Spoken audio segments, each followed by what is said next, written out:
राधे कृष्णा हरे कृष्णा। यमुना के पार गोकुल। आज हम आपको किस्से और कहानियाँ यूट्यूब चैनल पर कृष्ण भगवान की जन्माष्टमी जन्मदिन के बारे में आज हम आपको एक कहानी सुनाने जा रहे हैं। तो जब कृष्ण भगवान का जन्म हुआ तो जेल के सभी संतरी माया द्वार गहरी नींद में सो गए। जेल के दरवाजे स्वयंती ही खुल गए। उस वक्त बारिश हो रही थी। यमुना में उफान था। उस बारिश में ही वसुदेव ने नन्हे कृष्ण को एक टोकरी में रखा और उस टोकरी को लेकर वे जेल से बाहर निकल आए। कुछ दूरी पर ही यमुना नदी थी।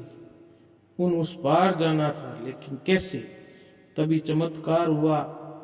यमुना के जल ने भगवान के चरण छुए और फिर उसका जल दो हिस्सों में बंट गया और इस पार से उस पार रास्ता बन गया। कहते हैं कि वसुदेव कृष्ण को यमुना के उस पार गोकुल में अपने मित्र नंद गोप के यहाँ ले गए।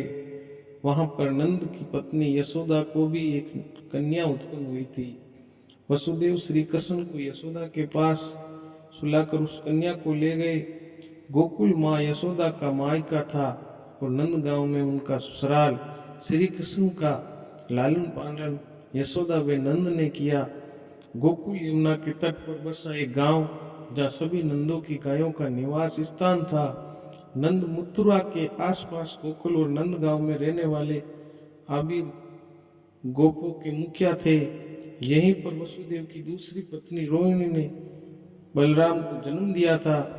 बलराम देवकी के सातवें गर्भ में थे, जिन्हें योग माया ने आकर्षित करके रोहिणी की गर्भ में डाल दिया था। यह स्थान गोप लोगों का था।